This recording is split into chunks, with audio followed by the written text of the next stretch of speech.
Hello students, I welcome all of you in Kenes Educare. Today we are learning about financial planning. ये आपका chapter है 9th mathematics का और आज हमारा लेक्चर नंबर फर्स्ट होगा. ओके तो स्टूडेंट्स, ये जो आपका चैप्टर है फाइनेंशियल प्लानिंग, इसमें फाइनेंशियल की प्लानिंग क्यों जरूर है, यहाँ पर कौन कौन से इंपॉर्टेंट पॉइंट्स है, ये सभी हम बातें इस पूरे चैप्टर में लर्न करेंगे. ओके तो सबसे पहले देखते हैं इस पूरे चैप्टर में हमें कौन कौन सी बातें लर्न करनी. तो फर्स्ट हम देखेंगे introduction to financial planning. After that saving and investment क्या होता है, टैक्स स्ट्रक्चर क्या होता है and computation of income tax. Okay तो ये सभी बातें हम पूरे चैप्टर में हम लर्न करने वाले. ओके तो आइए स्टार्ट करते हैं फ्रॉम द फाइनेंशियल प्लानिंग के इंट्रोडक्शन से. अभी स्टूडेंट्स, फाइनेंशियल प्लानिंग क्यों जरूरी है, तो ये तो इंपॉर्टेंट है. ओके अभी आपको एक कोई चीज़ आपको खरीदनी है बट आपके पास पैसे नहीं है, तो आप क्या करते हो, ये आप आपके पिगी बैंक में उसे इकट्ठा करते हो, ठीक है, जमा करते हो. तो ये क्या होती है, एक प्रकार की प्लानिंग ही होती है. फाइनेंशियल मतलब मनी, मनी के रिलेटेड जो भी प्लानिंग होती है इसे फाइनेंशियल प्लानिंग कहेंगे. Okay because every one requires money to meet variety of needs. सबको पैसे की जरूरत होती है, कुछ ना कुछ नीड्स जरूरत हमें पूरी करने के लिए.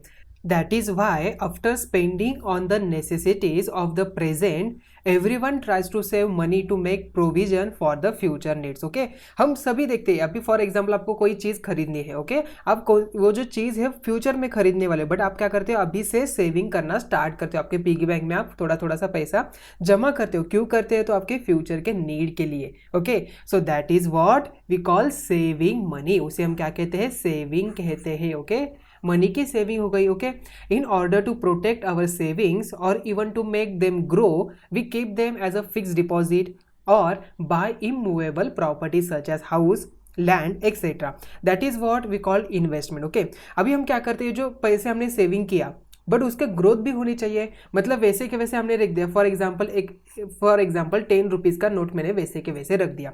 अभी 10 साल बाद उसकी वैल्यू ज़्यादा होने वाली है या कम होने वाली है, यस 10 रुपये यहाँ पर वैल्यू कम हो जाएगी.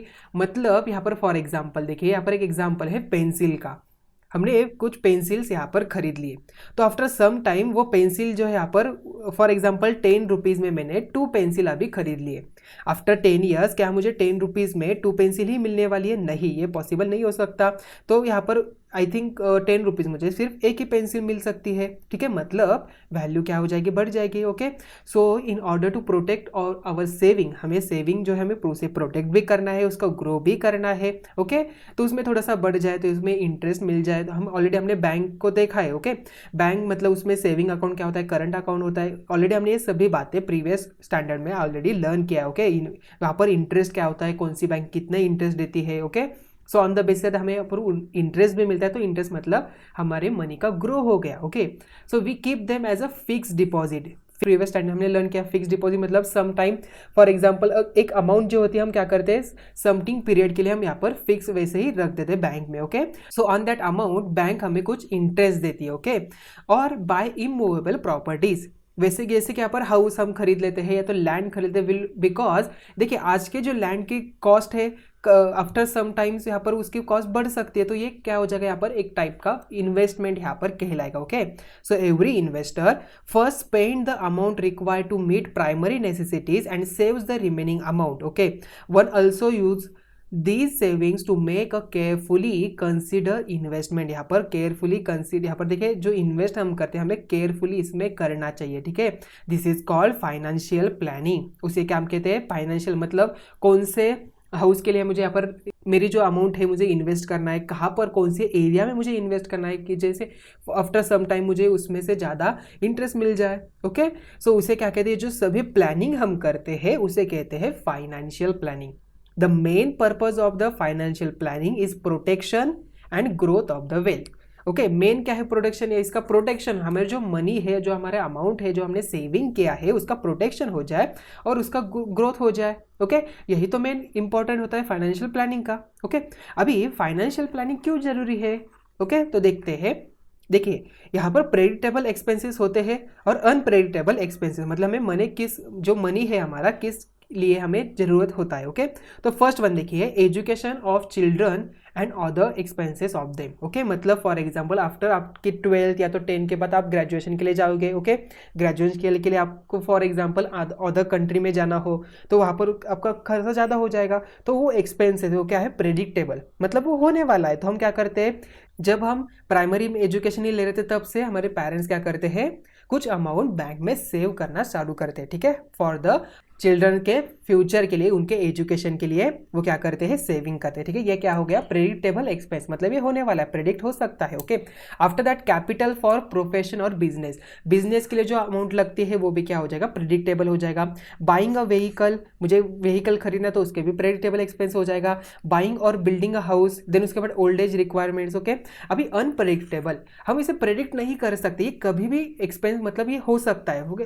फर्स्ट वन देखिए, नेचुरल डिजास्टर, ये नेचुरल डिजास्टर कभी भी हो सकता है, तो यहाँ पर एक्सपेंस मुझे कुछ ना कुछ अमाउंट तो लगने वाला है उसमें रिकवर करने के लिए। आफ्टर दैट मेडिकल एक्सपेंसेस है for the family member, loss due to accident है, सडन डेथ हो सकती है, तो यहाँ पर भी अनप्रेडिक्टेबल एक्सपेंसेस हो जाएगा। ठीक है, ये सभी बातें हमें ध्यान में रखनी है जब हम फाइनेंशियल प्लानिंग करते हैं। ओके, तो देखिए स्टूडेंट्स, यहाँ पर अभी देखते हैं सेविंग क्या होता है, सेविंग का मतलब क्या होता है, उसमें कौन कौन से पॉइंट्स आते हैं। ओके, तो फर्स्ट वन देखिए, it is for our own benefit, जो सेविंग हम करते हैं हमारे खुद के बेनिफिट के लिए करते हैं, to keep our saving safe, जो हमारी अमाउंट है, मनी है, जो हमारी पूंजी है, उसे हम सेफली सेविंग करना चाहते हैं। Okay, and make them grow. Our saving remain safe in a bank और in a post office. Already आपको पता है बैंक में हम अपना जो अमाउंट है हम सेफली रख सकते हैं। ठीक है, पोस्ट ऑफिस में भी हम रख सकते हैं। Money save in a bank is also useful for cash minus transaction, this why we do not have to carry large amount of cash और worry about the losing it और getting a stolen, मतलब यहाँ पर चोरी होने से यहाँ पर चांसेस कम हो जाते हैं और ज़्यादा अमाउंट हमें कैरी करने की कोई ज़रूरत नहीं है, हम बैंक में डाल सकते हैं। देन उसके बाद आपको एटीएम कार्ड मिल जाता है। ठीक है, डेबिट कार्ड, क्रेडिट कार्ड मिल जाता है आपको, तो आप डेबिट कार्ड से आपको जितना अमाउंट चाहिए उतना हम यहाँ पर एटीएम मशीन से निकाल सकते हैं। ठीक है, अब आफ्टर सेकेंड वन देखिए, if the money we get or earn is in the form of cash, we keep it as it is without investing it, its value diminishes with time. देखिए students, यहाँ पर जो हमने money लिया हमने cash के form में ही रखा। फॉर एग्जांपल मैंने यहाँ पर 10,000 ही रखा, तो वहाँ पर आफ्टर सम टाइम वो 10,000 ही रहने वाला है। ओके, सो विदाउट इन्वेस्टिंग, हम अगर उसमें इन्वेस्ट नहीं किया तो उसकी वैल्यू यहाँ पर कम हो जाती है। फॉर एग्जाम्पल देखिए, if today you can buy 2 pencil, जैसे मैंने ऑलरेडी आपको एक एग्जाम्पल दिया था ये पेंसिल का ही, 10 रुपीज़ में आप 2 पेंसिल खरीद लेते हो आज के टाइम पे। अब after some few years you may be able to buy only 1 for that amount, आप 10 रुपीज़ में सिर्फ एक ही पेंसिल बाय कर सकते हो आफ्टर सम टाइम, मतलब आपकी वैल्यू बढ़ जाएगी आपके अमाउंट की। तो सेविंग यहाँ पर देखिए, इन्वेस्टमेंट भी यहाँ पर जरूरी है। Okay, so if the amount invested is use for expanding a business, to start an industry or other such purpose, it contributes to growth of national production. National products में क्यों होता है, ये सभी बातें हम नेक्स्ट स्टैंडर्ड में learn करने वाले। ओके, यहाँ पर जीएसटी क्या होता है, उसके बारे में टैक्स क्या होता है, ये सभी बातें हमें देखना है। तो ऑलरेडी तो जस्ट हम यहाँ पर इस स्टैंडर्ड में टैक्स क्या होता है उसका इंट्रोडक्शन भी देखने वाले। ओके, आने वाले पार्ट्स में। If some part of a income is spent for socially useful cause, everyone benefits from it in the long run. Okay, after spending on necessities, it is beneficial to limit spending on luxurious and to save instead for education, medical treatment etc. Okay, ये बातें आपको ध्यान में रखनी है। Saving क्या होता है ऑलरेडी हमने देखा, सेविंग क्यों जरूरी है। ओके, तो देखिए नेक्स्ट पॉइंट देखिए, अभी इन्वेस्टमेंट, जैसे मैं ऑलरेडी आपको बताया कि इन्वेस्टमेंट क्या होता है, तो देखिए इन्वेस्टमेंट के बारे में फिर से थोड़ा सा इंट्रोडक्शन देखते हैं। Okay, investment are many types, investment बहुत सारे टाइप्स के हो सकते हैं। ठीक है, investor often favour institution like banks or postal departments for investing their money because it is safe there. हम क्या करते हैं, हमारे जो अमाउंट है फॉर एग्जांपल 10,000 रुपीज़ हम क्या करते हैं, बैंक में रख दिया, तो बैंक हमें हर साल के लिए कुछ इंटरेस्ट देती है, मतलब हमारी जो अमाउंट है वो ग्रोथ हो जाएगी। ये भी क्या हो जाएगा, एक वन टाइप ऑफ इन्वेस्टमेंट हो जाएगा। हम क्या करते हैं, हमारा अमाउंट 1 साल के लिए बैंक में रख देते हैं। ओके, आफ्टर 1 ईयर हमें कुछ वहाँ पर उस पर इंटरेस्ट लेके हमारे जो अमाउंट है फिर से हम निकाल सकते हैं। Okay, there is a certain risk in investing money in shares. आपने अभी बहुत सारे बार ये शेयर्स क्या होता है, म्यूचुअल फंड क्या होता है, ये इसके बारे में आपने ऑलरेडी आपको पता ही होगा। ठीक है, तो आपने मूवीज़ में वगैरह देखा ही होगा शेयर्स क्या होता है, म्यूचुअल फंड्स क्या होता है। तो जो हमें जो अमाउंट यहाँ पर शेयर्स में या तो म्यूचुअल फंड में डालते हैं ये थोड़ा सा रिस्की होता है, okay. That is why because this money is invested in a business or industry and if that incurs loss, मतलब जो हम शेयर्स लेते हैं म्यूचुअल फंड में हम डालते हैं वो क्या होता है, एक टाइप ऑफ जो बिजनेस होता है वो इंडस्ट्री होता है उसमें हम डालते हैं, ठीक है। अगर उस इंडस्ट्री को लॉस हो जाए तो हमें जो हमने इन्वेस्ट किया है उस जो इन्वेस्टर है उसे भी लॉस हो सकता है, okay. On the other hand if it makes a profit the money is safe. देखिए ये तो बात हमने एक साइड तो देखी, बट अगर उस इंडस्ट्री को उस बिजनेस को अगर प्रॉफिट हो जाए तो जो इन्वेस्टर है उसको भी प्रॉफिट हो जाता है, okay. There is an opportunity to get dividend too, आपको भी ज़्यादा अमाउंट मिलने के यहाँ पर चांसेस हो सकते हैं, ठीक है। An investor must take two important points into account when making an investment, namely the risk and the gain. It is possible to make the big gains by taking greater risk, अगर आपको ज़्यादा amount चाहिए तो greater risk भी हो सकती है वहाँ पर, ठीक है। However it is must kept in mind that greater risk can also lead to greater loss, ये भूलना नहीं है, ठीक है। हम देखते हैं मुझे यहाँ पर फॉर एग्जांपल 10,000 मैंने यहाँ पर शेयर्स में या तो म्यूचुअल फंड में मैंने डाल दिया, तो आफ्टर सम टाइम मुझे 20,000 भी मिल सकते हैं, बट वहाँ पर ग्रेटर लॉस भी हो सकता है। अगर उस बिजनेस को लॉस हो गया तो आपकी ये सभी अमाउंट भी जा सकती है, ठीक है, ये भूलना नहीं है। अगर हमने एक ऐसे बारे में सोचा कि यहाँ पर रिस्क नहीं हो सकती तो ये नहीं हो सकता, ठीक है। So however it must keep in mind, हमें माइंड में ध्यान रखना है कि greater risk can also lead a greater loss. अगर यहाँ पर इंडस्ट्री को प्रॉफिट हुआ तो आपको भी ज़्यादा प्रॉफिट मिल जाएगा, ओके। आई बात समझ में, तो ये बात हमें भूलना नहीं, ठीक है। तो ये सभी बातें सोच समझ के हमें करना है, ओके। तो ये सभी बातें फाइनेंशियल प्लानिंग में ही आती है, ओके। जो हम इन्वेस्ट करते हैं हमें देखना है कि कहाँ पर हमें इन्वेस्ट करना है, लैंड में इन्वेस्ट करना है, हाउस में इन्वेस्ट करना है, तो म्यूचुअल फंड में या तो शेयर्स में, हम जहाँ कहीं भी हम करते हैं तो हमें सोच समझ के उसका पूरा नॉलेज लेके जो हमारी अमाउंट है, जो हमारी जमा पूंजी है, हमें उसे इन्वेस्ट करना है, देखिए ये बात हमें कभी भी भूलना नहीं है, okay students.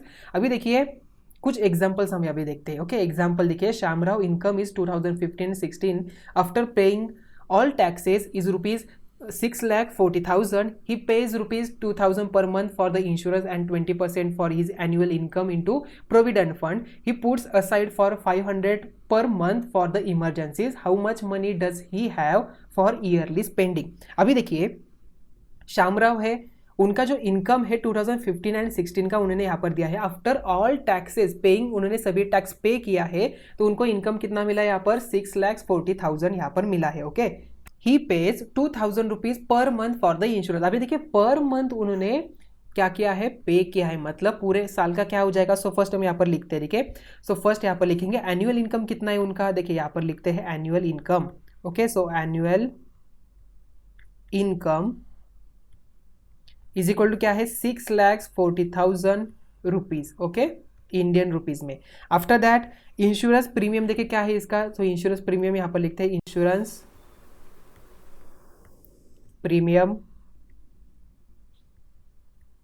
Is equal to, देखिए उन्होंने 2,000 पर मंथ यहाँ पर पे किया है, मतलब 2,000 मल्टीप्लाई बाय 12, तो इसका कितना हो जाएगा यहाँ पर 24,000 यहाँ पर हो जाएगा, ओके, 24,000 रुपीज। आफ्टर दैट उन्होंने 20% of his annual income provident fund में डाल दिया, ओके। सो 20% मतलब थर्ड देखिए अभी प्रोविडेंट फंड का यहाँ पर देखिए कॉन्ट्रीब्यूशन टू प्रोविडेंट फंड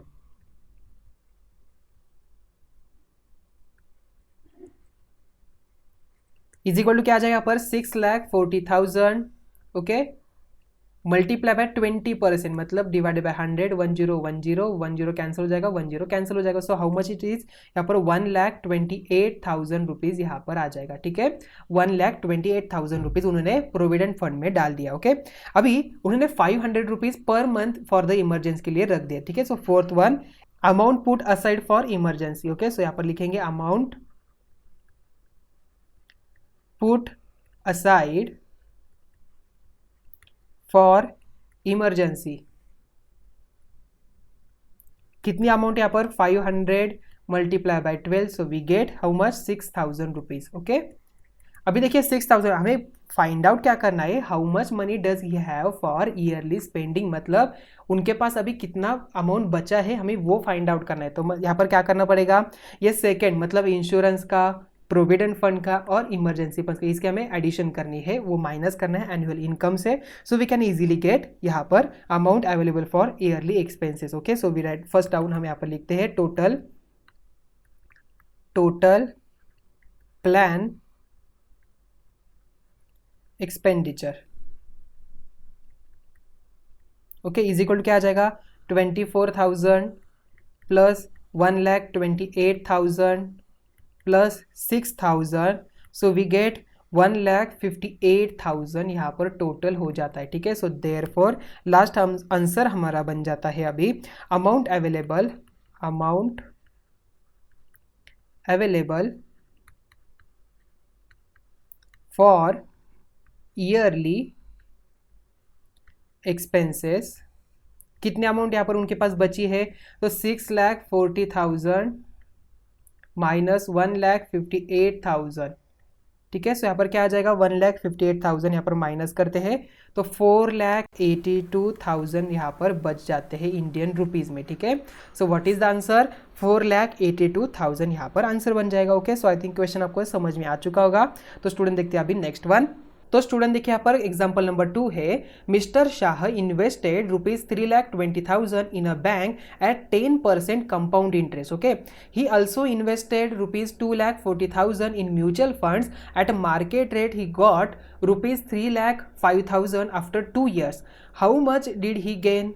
यहाँ पर उन्होंने कितना अमाउंट यहाँ पर गेन किया है तो हमें बताना है. Which of his investment was more profitable. इनमें से कौन सी यहाँ पर इन्वेस्टमेंट उनका मोर प्रॉफिटेबल है हमें यहाँ पर बताना है. ओके, तो कैसे फाइंड आउट करेंगे, देखिए यहाँ पर we first calculate the compound interest on the money invested in the bank. जो यहाँ पर कंपाउंड इंटरेस्ट है उसे पहले काउंट कर लेते. देखिए क्या हो जाएगा, सो कंपाउंड इंटरेस्ट हमें ऑलरेडी कंपाउंड इंटरेस्ट क्या होता है, उसका फॉर्मूला क्या होता है, ये ऑलरेडी हमने प्रीवियस स्टैंडर्ड में लर्न किया. देखिए what is the formula of compound interest. तो compound interest is equal to क्या होता है, देखिए compound interest amount minus principal. तो अमाउंट माइनस प्रिंसिपल कैसे कैलकुलेट करेंगे, तो इसका फॉर्मूला है तो I इज इक्वल टू क्या होता है A माइनस पी. तो A कैसे कैलकुलेट करते हैं, देखिए यहाँ पर P in bracket 1 plus yes correct R divided by 100 raise to N यहाँ पर minus P. Okay, so P क्या है यहाँ पर अमाउंट है, प्रिंसिपल अमाउंट. देखिए कितना है यहाँ पर 3,20,000 है. सो वी पुट यहाँ पर सभी वैल्यू डालते हैं तो 3,20,000. Okay, multiply by in bracket 1 plus 10 by 100. Okay, bracket complete. Raise to यहाँ पर क्या हो जाएगा 2 हो जाएगा. अभी स्टूडेंट देखिए हम क्या करते हैं, अभी जो 1 प्लस यहाँ पर है P है यहाँ पर और P है यहाँ पर, हमने क्या किया यहाँ पर इसे कॉमन निकाला. P को क्या कर दिया हमने यहाँ पर कॉमन निकाला. मतलब कॉमन निकालने के बाद इस ब्रैकेट में क्या बचेगा, तो कॉमन निकालने के बाद यहाँ पर 1 बचेगा. ओके, P को कॉमन निकाला तो सो देयरफॉर यहाँ पर आ जाता है -1 bracket complete. Okay, principal amount हमने यहाँ पर लिख दिया. आई बात समझ में. सो इसे कैलकुलेट करने के बाद देखिए क्या आती है वैल्यू, सो 3,20,000 इन ब्रैकेट 1.1 का स्क्वायर -1. सो वी गेट यहाँ पर 3,20,000 multiply by 0.21. So we get final answer 67,200 rupees. Okay, यहाँ पर क्या अमाउंट आ गई 67,200 रुपीज़ उनको यहाँ पर इंटरेस्ट मिलेगा. Okay, so percentage of interest यहाँ पर कैलकुलेट कर सकते हैं. देखिए परसेंटेज ऑफ इंटरेस्ट क्या हो जाएगा, so therefore percentage of interest is equal to 100 multiply by 67,200 divided by 3,20,000 यहाँ पर आ जाएगा. Okay, so therefore is equal to आता है 21%. Okay, so how much it is 21% उन्होंने यहाँ पर प्रॉफिट गेन किया. ठीक है, आफ्टर दैट देखिए अमाउंट उन्होंने अभी यहाँ पर म्यूचुअल फंड में भी कुछ अमाउंट डाली तो उसका देखिए क्या आ जाएगा. सो उससे भी फाइंड आउट करते हैं. तो amount mister Shah got the end of the 2 years from the mutual fund it is 3,05,000. Okay, उन्होंने कितना मिला यहाँ पर 3,05,000. सो देयरफॉर देखिए so the gain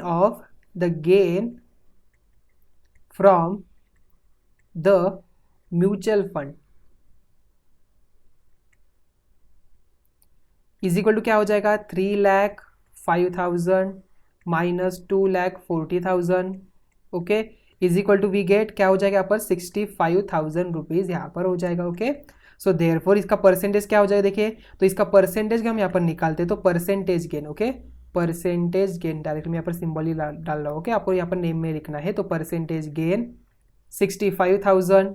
okay, multiply bye 100 divided by 2,40,000 यहाँ पर आ जाएगा। सो वी गेट यहाँ पर answers 27.08%। Okay, so what is the answer? 27.08% उनको यहाँ पर गेन मिला। यहाँ पर देखिए परसेंटेज किसका ज़्यादा है, यहाँ पर 21 ज़्यादा है क्या 27 ज़्यादा है? तो यहाँ पर 27.808% ये ज़्यादा है। Okay, so it is clear that mister Shah invest in a mutual fund was more profitable. यहाँ पर कौन सा प्रॉफिटेबल है? यहाँ पर म्यूचुअल फंड यहाँ पर मोर प्रॉफिटेबल है बिकॉज उनको यहाँ पर 27.08 अमाउंट यहाँ पर मिली है। Okay, so now we solve next one. देखिए यहाँ पर नेक्स्ट क्या है। सो एग्जांपल नंबर 3 है, mister Sheikh invested ₹4 lakh in a glass industry. After 2 years he receive 5,20,000 from the industry. Putting aside the original investment, he invested his gains in a fixed deposit and shares in the ratio 3:2. How much amount did he invested originally in each of the scheme? Okay, यहाँ पर हमें find out करना। तो first time यहाँ पर लिखते हैं mister Sheikh profit at end of 2 years।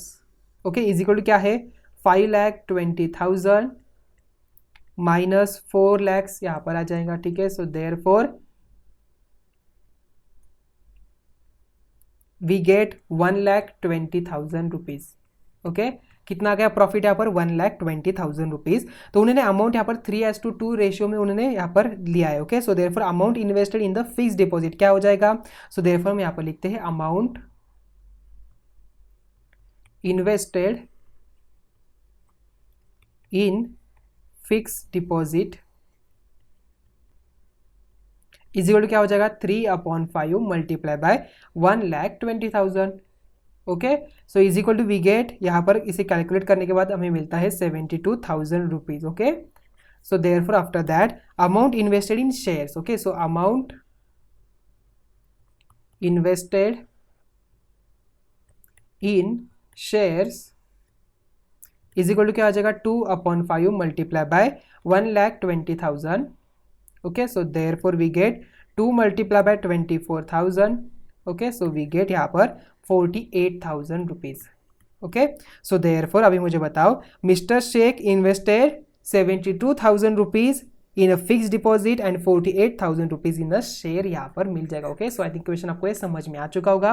तो स्टूडेंट्स आज के लेक्चर में हमने क्या देखा? आज के लेक्चर में देखा what is mean by financial planning, इसकी क्यों जरूरत है। देन आफ्टर दैट हमने सेविंग देखा एंड इन्वेस्टमेंट देखा, कुछ न्यूमेरिकल्स हमने सॉल्व किया। ठीक है, सो आई थिंक ये कंसेप्ट आपको समझ में आ चुका होगा। तो मिलते हैं नेक्स्ट वीडियो में। Thank you.